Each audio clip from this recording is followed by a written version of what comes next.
ఏమండి ఏమండి, నేను మీతో పాటు వస్తానండి. ఎస్ఐ గారు, నన్ను కూడా తీసుకెళ్ళండి. ఆయన ఎక్కడుంటే నేను అక్కడే ఉంటాను. ఆయన్ని వదిలి నేను ఉండలేను. సారీ మేడం, మీరు సారా వెంట రాకూడదు. దయచేసి మీరు వెనక్కి వెళ్ళండి. సుభద్ర, నాకేం కాదు, నువ్వు బాధపడకు. ఏమే ఇప్పుడు నీ కళ్ళు చల్లబడ్డాయా? ఎక్కడ దాపురించేవే మాకు? మా ఇంటికి సెల్ల పట్టుకున్నావు కదే, ఇదంతా నీ వల్లే.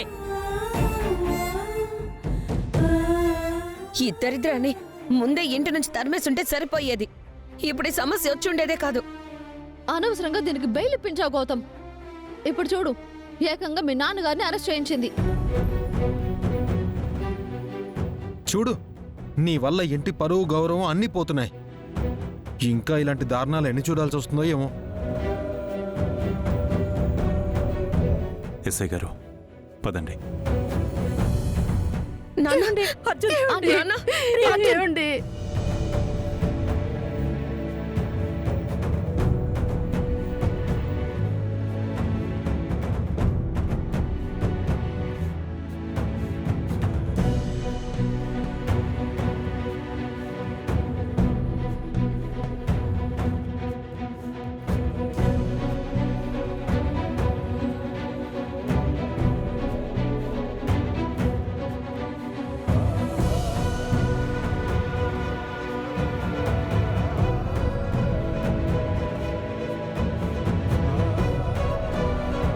ఇన్నాళ్ళు అర్జున్ ప్రసాద్ చాలా గొప్పవారు అనుకున్నాం.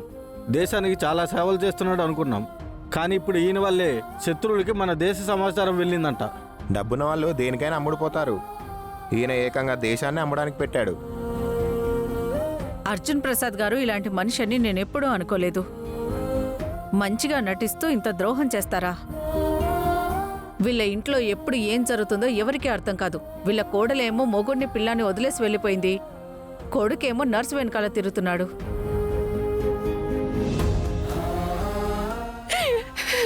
అయ్యో ఏమండి, ఇప్పుడెందుకు ఏడుస్తున్నావు? మనకేళ్ళాడి శని దాపరించింది కదా. స్వయంగా మీ కన్న కొడుకే దరిద్రాన్ని తీసుకొచ్చి మన ఇంట్లో పెట్టాడు. మీరేం టెన్షన్ పడకండి మావయ్య. ఎలాగైనా సరే మంచి లాయర్ని తీసుకొచ్చి మీకు బెయిల్ తెప్పించే బాధ్యత నాది. అవునన్నా, మీకు మేమున్నాం.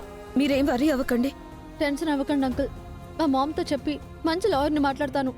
మీకేం కాదు, ధైర్యంగా ఉండండి. ఎప్పుడు గౌరవంగా ఉందాగా నవ్వుతూ టీవీగా దర్జాగా ఉండే నాన్న ఈరోజు బేలగా అవమానంతో తలదించుకొని వెళ్తున్నారు. ఇదంతా నా వల్లే. నా కారణంగానే అర్జున్ సార్ అరెస్ట్ అవుతున్నారు. I'm very sorry sir.